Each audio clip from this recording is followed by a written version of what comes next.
Volvemos, son las 9 de la mañana con 26 minutos y antes de irnos a comerciales yo les anticipaba respecto a un hecho que está a punto de cumplir 5 años. Lo bautizamos como la balacera en el metro de Santiago, donde un pistolero abrió fuego en la línea 5 del metro, mató a 2 personas y dejó heridas a otras 6. Carlos Alberto López reconstruyó la historia y aquí está testigo de la noticia en la mañana. Estas son las imágenes del peor incidente que se recuerde en la historia del metro de Santiago. Muchos procedimientos marcan. Escuchar por radio que dicen hubo un atentado en el metro, un hombre disparó a tantas personas, es impactante desde el minuto en que tú lo escuchas. Varios equipos de emergencia del SAMU Metropolitano extremaban sus recursos para salvar la vida de los heridos, muchos de ellos de gravedad. Miro hacia afuera y después cuando volteo mi mirada y lo miro de nuevo a él, ya tenía la pistola en la mano. Entonces le pasa bala, me apuntó y me disparó al tiro. Al tiro que ni siquiera amenazó nada. 2 personas murieron y otras 6 resultaron heridas a bala tras recibir el fuego directo del pistolero. Cuando estaba en el vagón, yo me escondí debajo del asiento del vagón. Me traté de esconder ahí y me disparó, no porque me llegó una bala loca, sino que me apuntó y me disparó. Así luce la estación terminal Plaza de Maipú del ferrocarril metropolitano. Un tradicional punto de encuentro para sus habitantes en pleno corazón de esta histórica comuna. Pero el día 17 de julio del año 2011, justo cuando Chile se jugaba su paso a las semifinales de la Copa América que se desarrollaba en Argentina, uno de sus vagones se transformó prácticamente en un polígono de tiro, donde personas inocentes eran los blancos. En Testigo de la Noticia, hoy recordamos la mortal balacera en el metro de Maipú.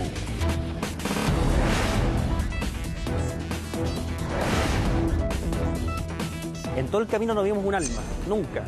Pero ya llegamos acá, lo que es 5 de abril, nos empezamos a aproximar a lo que es la plaza y ya empieza un tumulto gigante. O sea, la gente se olvidó del partido y seguimos en masa a ver qué es lo que había pasado acá. El periodista Roberto Martínez del diario La Cuarta fue uno de los primeros en llegar al sitio del suceso. Me acuerdo que la gente, bueno, obviamente como buenos chilenos no se olvidaron nunca del partido. Y en ese tiempo estaban de moda estos celulares más grandes que tenían con pantalla y antena de televisión.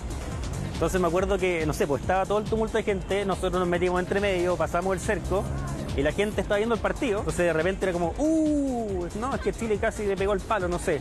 Y por otro lado, oiga señor, ¿qué fue lo que pasó? Y te preguntan a ti, oiga, ¿ya averiguaron algo? ¿Hay muertos o no hay muertos? Es día sábado. Las cámaras de televigilancia dan cuenta de la llegada de un tren hasta la estación terminal de la línea 5. Son las 18 horas con 20 minutos. El metro, siempre antes de que va a llegar a la estación terminal, se detiene un poco, avanza lento, y ese fue el momento en que se produjo la balacera. La gente comenzó a gritar y ahí como que se empezaron a arrinconar hacia el otro lado del vagón, porque eran de estos vagones cerrados. Entonces lo veía a él directamente cuando comenzó a disparar, entonces había otra persona al lado mío, esa persona salió corriendo, sin embargo como ya estaba tan cerca, yo no podía salir corriendo porque me hubiese encontrado directamente con él, entonces lo único que tenía que hacer es tirarme debajo del asiento, y ahí fue cuando me disparó. Apenas se abren las puertas, la crisis queda de manifiesto. Un joven huye despavorido, tras él un sujeto de abrigo largo, que en su mano izquierda lleva una pistola. Fueron más o menos como 9 disparos y empezó a disparar a la gente, el vagón, el tren se para de la estación, el flaco sale de la estación, se guarda el armamento en el abrigo y subió caminando a la escalera. Casi no había tiempo para nada. No, ninguna provocación, ninguna. Nada, solo disparaba y estaba vuelto loco. ¿Ese eres tú? Claro, ahí vengo yo. Está manchado con sangre. Ahí yo pido ayuda, pero no había nadie. Entonces, digo que venga alguien a ayudar al guardia que estaba al lado mío, que el guardia le llegaron 3 disparos. 3 disparos al lado mío y yo le pregunto cómo está y no, me mira así y se queja así. La doctora Denise Tapia tiene a su cargo una de las bases del SAMU Metropolitano. Estaba ese día de turno cuando se encendieron las alarmas. 123, recibe clave 309, metro Plaza Maipú. Múltiples víctimas por herida a arma de fuego.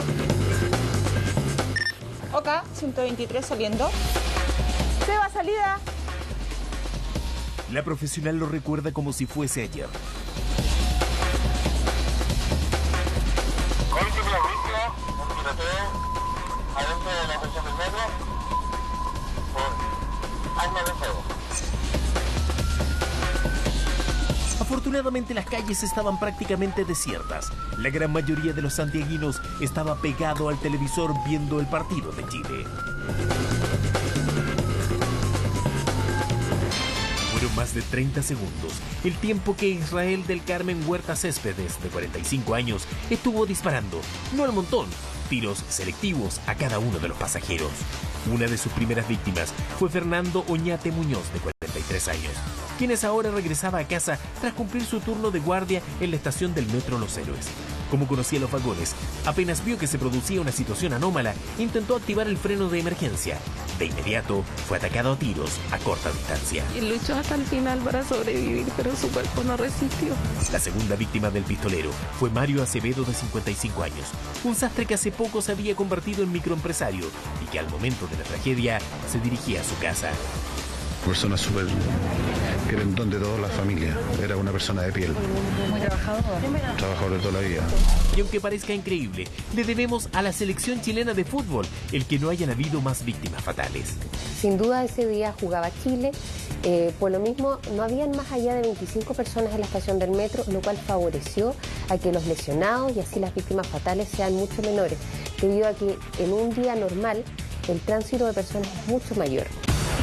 El periodista Roberto Martínez recuerda que cuando le notificaron que debía dejar de lado el partido para irse a reportear, se le vinieron a la mente los más variados epítetos, los mismos que a diario deben maquillar en el Diario Popular en cada una de sus crónicas. Te juro que llegó así, yo estaba sentado y con los pies arriba del escritorio, viendo el partido, si yo estaba totalmente desconectado y yo ya me iba. Había terminado todos mis deberes, no tenía nada más que hacer en el diario. Me quedé ahí de puro pindi nomás. Y llega y me dice, compadre, lo lamento, y me pasa un vale.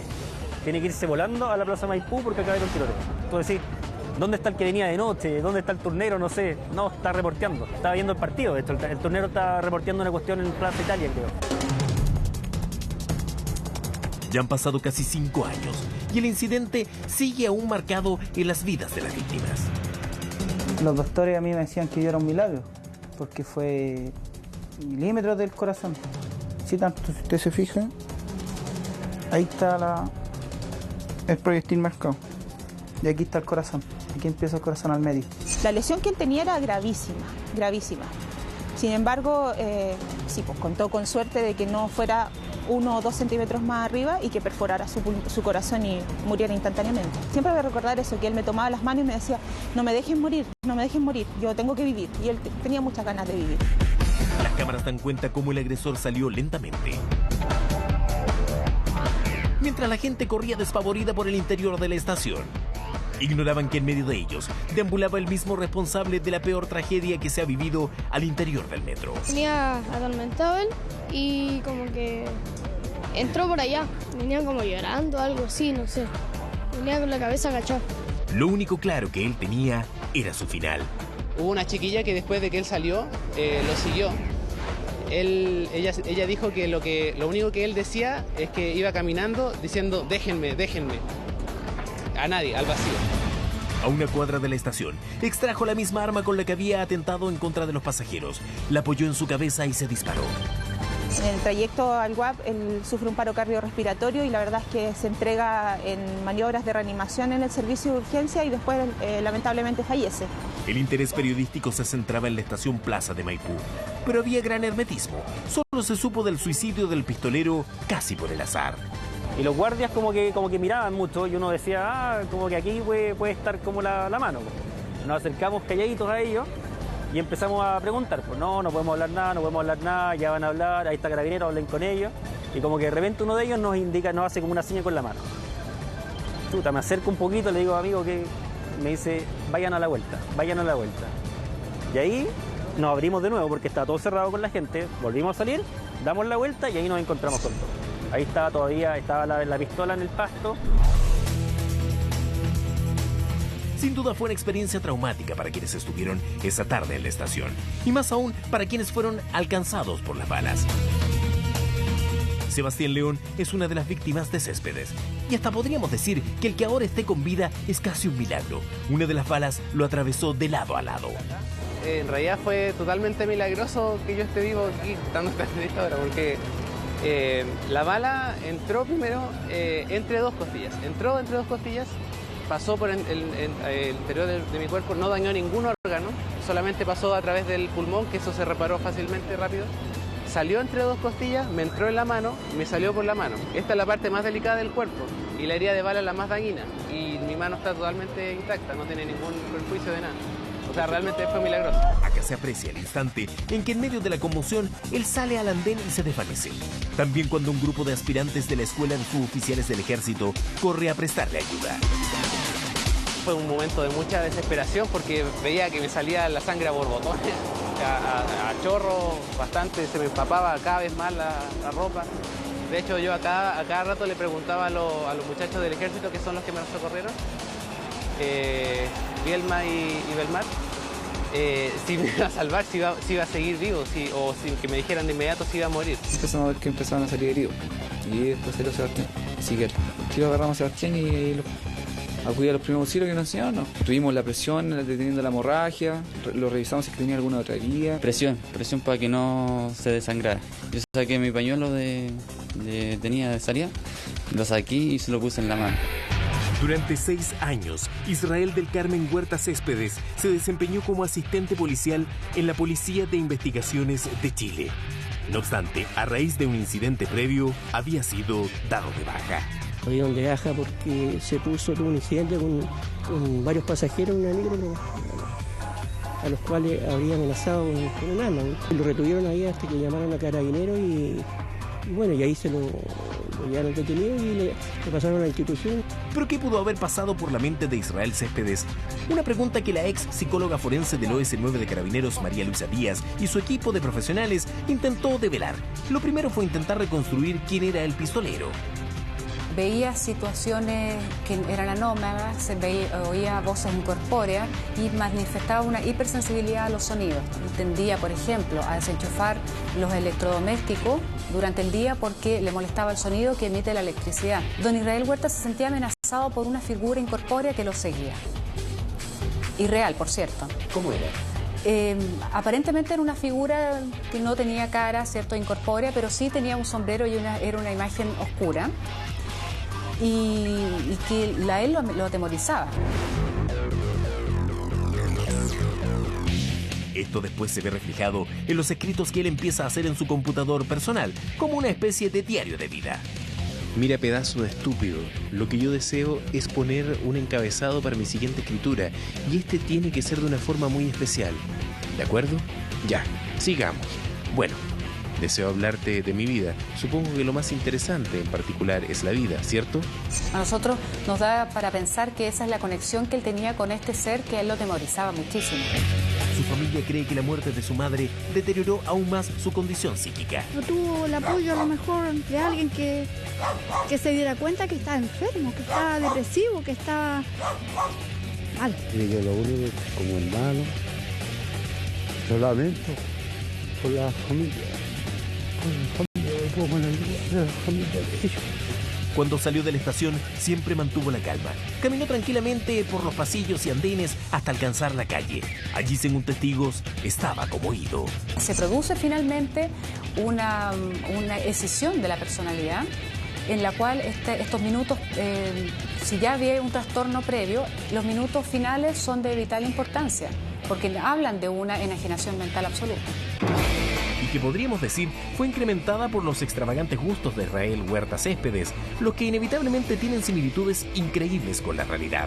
Don Israel también era asiduo a algunas series de animación japonesa. Entre ellas nos encontramos con una especialmente de corte violento, en la cual dentro de las imágenes salía una escena en la cual un personaje entraba como una especie de túnel y disparaba a las personas que estaban a su alrededor.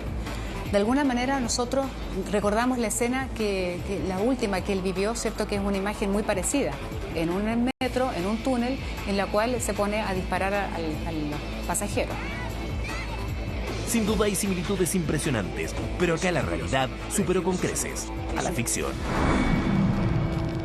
2 personas muertas y otras 6 heridas a bala. Un costo altísimo que difícilmente será olvidado por quienes iban a bordo del último vagón que llegó esa tarde de julio a la estación del metro Plaza de Maipú y que sobrevivieron para contarlo. adentro, encerrado, imagínense un disparo al aire libre, se escucha fuerte, encerrado, peor. Me dispara y yo siento al tiro mi pecho caliente, la sangre, y empiezo a correr, a esquivar las balas, que seguía disparando. Yo pensé que me seguía disparando a mí, claro, y le estaba disparando a la demás gente. A puro hombre. Tampoco será olvidado por quienes lucharon por la vida de los heridos. Lo escuchamos, salimos, llegar al lugar y ver cómo se gesta en un minuto la vida y la muerte. Me impacta como persona, me impacta como profesional y bueno, sí, yo fui testigo de esa noticia. Y ni hablar de quienes por su trabajo, o mejor dicho, por su vocación, dejaron de lado la pasión futbolera y asumieron una cobertura periodística difícil de olvidar. Estar con los compañeros viendo un partido de fútbol, pronosticando resultados, quizás pasar totalmente a la vereda opuesta, pasar al reporteo en terreno cuando ya es tarde, hace frío, pero me tocó cubrir un tema que fue importante, que fue agenda. Yo estaba recién empezando, para mí fue muy importante, o sea, tuvimos la suerte de llegar temprano y gracias a eso también fuimos testigos de la noticia. Bueno, acá está testigo de la noticia y como aparece en esta nota preparada por Carlos Alberto López, inspector, esta persona que dispara indiscriminadamente, matando a 2 y dejando heridas a otras 6, ya tenía algunos problemas, inspector. Tenía una hipersensibilidad con los sonidos, él decía que una persona lo seguía, por lo tanto había todo un problema psiquiátrico, digamos, que habría aparentemente gatillado este ataque. Lo que quedó colgando como un fantasma en esta historia es un aspecto, una deducción policial que me comentaron un tiempo después. Este señor fue un asistente policial, mi querida señora. No era un detective. Un asistente policial no es un hombre que esté facultado para investigar delitos ni opera policialmente, para dejárselo muy claro. Entonces su función es administrativa. Generalmente en las guardias de los cuarteles policiales no está armado policial y no está armado. Entonces, precisamente la queja que hace Azócar, uno de los jefes de él, que fue compañero de promoción mío, es esa, de que él empleó un arma que no le correspondía en su condición y fue sancionado por esa circunstancia. Pero déjame volver al punto inicial, que es interesante. Lo que quedó colgando en el tiempo es que si bien este señor se sentía seguido por un fantasma que veía en distintos lugares, según lo que se logró deducir, el problema es que él se sube en Puente Alto y hace el recorrido hasta casi el tramo final, calculando las muertes, fíjate lo que dije, calculando las muertes poco antes de bajarse en la estación de Maipú. Entonces uno se dice... Él fue planificando. Eso. Entonces uno se pregunta, bueno, pero si tenía este fantasma que lo venía siguiendo y podría haber ocurrido en Vicente Valdés, en la segunda, en la tercera, pero no. Él calcula todo de tal manera que mata a las 5 personas fríamente, incluso toma posición. Él avanza a una determinada latitud del carro y mesura él sus balas, las mesura. Entonces aquí tengo 5, 6, 7, esto. Y empieza uno detrás de otro. Los primeros en caer fueron los que se pararon y él pensó obviamente que estaban presentando la resistencia desde su perspectiva psiquiátrica. Y enseguida siguieron los otros, bueno, unos resultaron muertos y otros resultaron heridos. Y él enseguida se baja caminando, apurado, con ese diálogo que algunos logran escuchar. Déjenme tranquilo. Es muy similar a lo que uno vio en el chico de los leones en el zoológico. Y llega arriba con la decisión ya definida de restarse de la vida, que es lo que le ocurre a él. Y guarda la bala para eso. O sea, su cálculo estaba tan precisado que guarda la bala para su propio exterminio. Entonces ahí usted se hace varias preguntas. ¿Cómo opera esto de la psiquiatría? Cuando algunos forenses intentan explicarlo de este modo, usted encuentra estas cosas que no encajan. Y una de ellas es la que acabo de yo relatarle. Usted decía que un ayudante, ese fue el asistente policial. Asistente policial, sí. Perdón. Él no debía portar arma, pero me imagino que tenía acceso. Bueno, él estaba, si no recuerdo mal, estaba retirado ya, no estaba en actividad. ¿De dónde sacó el arma?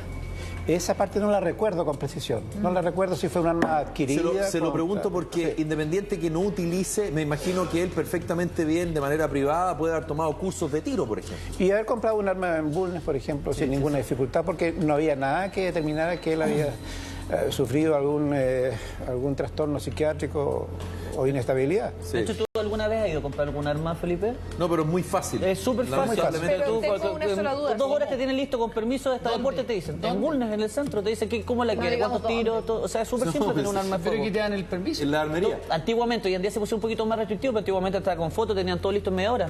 ¿Pero qué te piden hoy día? ¿Ah? ¿Qué te piden hoy día? Los exámenes psicológicos que acrediten que no estás mal, un par de cosas. Pero, inspector, si él entonces no tenía un problema, ¿por qué guardó entonces una bala para quitarse la vida a él? Porque estaba en su cálculo, exterminar todo. Está bien, pero en su ecuación de atacar a las personas, escuchando voces, como decía muy bien Felipe. ¿El lugar, dices tú? ¿El lugar? ¿Que por qué tenía elegido el lugar? Que para mi gusto lo tenía elegido, ¿Por qué tenía elegido el lugar? ¿Por qué era esta intención? ¿Y por qué después de hacer este crimen, quitarse la vida, restarse el de la vida? Yo pienso que él lo tenía pensado del mismo modo en que ocurrió y con el lugar donde ocurrió, porque hubo personas que testimoniaron que él caminó fríamente hasta un sitio que él buscaba. Y el sitio fue como que una plaza arriba, ¿se acuerdan? Claro. Sí. Una plaza muy... El otro día, bueno, hace ya bastantes meses atrás, me tocó pasar por el lugar exacto donde él se quitó la vida. Y era el lugar, dicho desde la perspectiva policial, más idóneo para quitarse la vida sin que te molestaran, porque es casi un apartado dentro de esa plaza. O sea, estaba todo pensado. Y él conocía el sector. O sea, trabajaba en Maipú por una situación familiar. Eso era recurrente ese circuito para él. Sí, lo curioso es lo otro, lo que yo te cuento, de cómo no encaja la cosa psiquiátrica plenamente con el cálculo final que hace él. Eso es lo que quedó en el aire. No logró nunca esclarecerse. Lo que salía en la nota es que él veía muchas series de anime japonesas. Y escenas que son más bien violentas y a él le llamaba mucho la atención. Le encuentro plenamente la razón a esa funcionaria de Carabineros. Creo que la escena él la calcó de ahí. La planificó en su cabeza. Y de ahí la planificó del modo más similar posible. Claro. Más similar posible. Agregándole este segmento que yo les he comentado a ustedes, que pudo haber ocurrido en cualquier momento. Y no ocurrió, creo yo, solamente por la salvedad que él tenía pensado el lugar donde se iba a sentar y quitarse la vida. Y eso no era posible hacerlo en Vicente Valdés ni en las otras estaciones por las cuales él pasó. Había una figura que lo seguía, de negro, una figura humana, él decía. Incluso llegó a decir que le escribía en el computador. Él tenía un contacto con esa figura a través del computador. Era un contacto que para él era muy real, que es una característica muy propia de algunos tipos de esquizofrenia. Ustedes lo deben saber eso. Y estamos repitiendo. Yo dije el otro día, 70.000 esquizofrénicos que no son tratados en el país. Lo dije. 70.000. Que no son tratados en el país, porque los psiquiatras reclaman y bueno, en la práctica cuando usted llega con un esquizofrénico al hospital, nadie lo toma en cuenta. Inspector, que son diagnosticados y no tratados. Imagínense los que todavía no están diagnosticados. Exacto. Que eso es aún más peligroso. Es que tenemos características de una esquizofrenia. Bueno. A 5 años de este impactante hecho que evidentemente a todos nos interesa que no se vuelva a repetir, Carolina.